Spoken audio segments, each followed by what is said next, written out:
Halo, assalamualaikum. Jumpa lagi di channel kesayangan kita semua. Semoga pemirsa sekalian dalam keadaan sehat walafiat ya. Mencapai perasaan khusyuk dalam bersedekah bukanlah perkara yang mudah. Ada saja tindakan atau pikiran yang pada akhirnya mengurangi kekhusyukan dalam bersedekah. Hal tersebut tidak terlepas dari olah dan tipu daya golongan setan yang tercipta dari api. Hal ini senantiasa menggoda manusia agar sedekah kita tidak sempurna. Itulah mengapa manusia harus selalu waspada terutama saat bersedekah. Ibadah yang satu ini seringkali digoda setan saat sedang menjalankannya, karena setan tidak henti-hentinya mengganggu hingga manusia tidak berdaya. Dalam video kali ini kita akan membahas tentang bersedekah bersama setan. Pemirsa sekalian, mereka yang merasa was-was atau ragu dalam niat baiknya dalam bersedekah biasanya akan berlangsung hingga saat mulai bersedekah. Hal itu membuat orang ragu terkait ibadah ini yang seharusnya dijalankannya. Misalnya, kita bersedekah apakah terlihat orang atau tidak.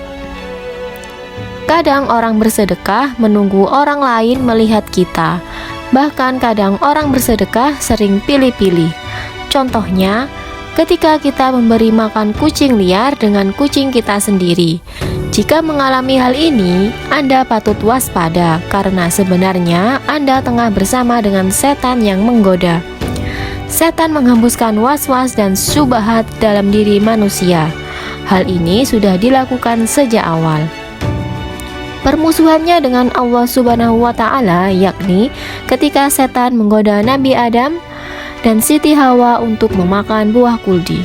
Kemudian setan membisikkan pikiran jahat atau was-was kepadanya dengan berkata, "Hai Adam, maukah saya tunjukkan kepada kamu pohon kuldi dan kerajaan yang tidak akan binasa?"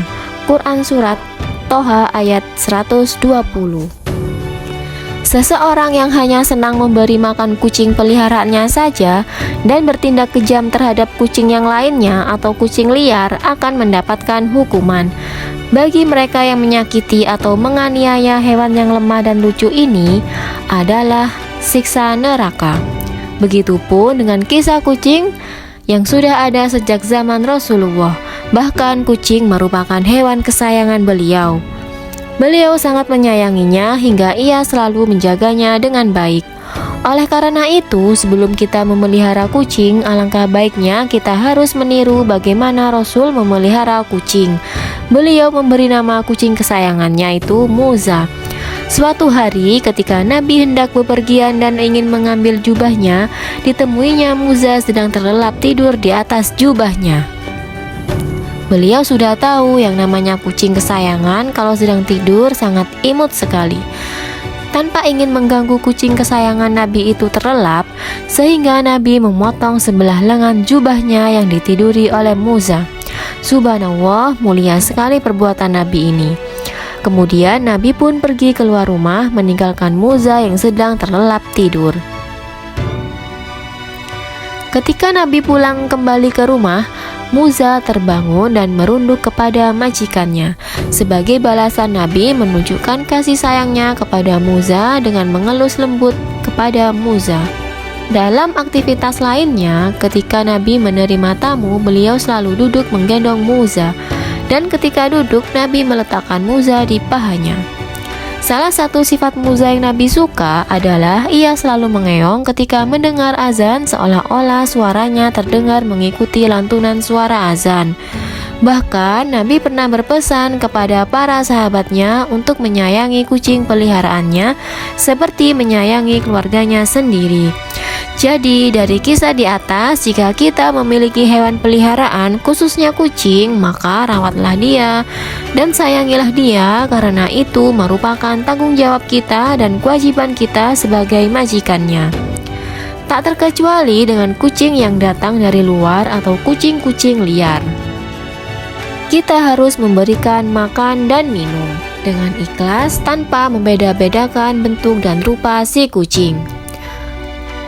Entah kucing jelek ataupun kucing bagus, mereka sama-sama makhluk ciptaan Allah Subhanahu wa Ta'ala.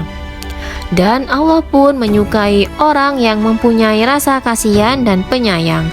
Maka balasan yang diberikan oleh Allah adalah surga dan ganjaran yang baik. Namun sebaliknya, jika kita keji terhadap binatang, maka siksa neraka akan menanti. Semoga kita semua dilindungi oleh Allah Subhanahu wa Ta'ala dari siksa dan kemurkaannya. Amin amin ya robbal alamin. Semoga ulasan ini bermanfaat dan menginspirasi bagi kita semua. Sampai jumpa lagi di episode berikutnya di channel yang sama. Dan jangan lupa like, komen, dan juga subscribe-nya ya. Terima kasih. Wassalamualaikum.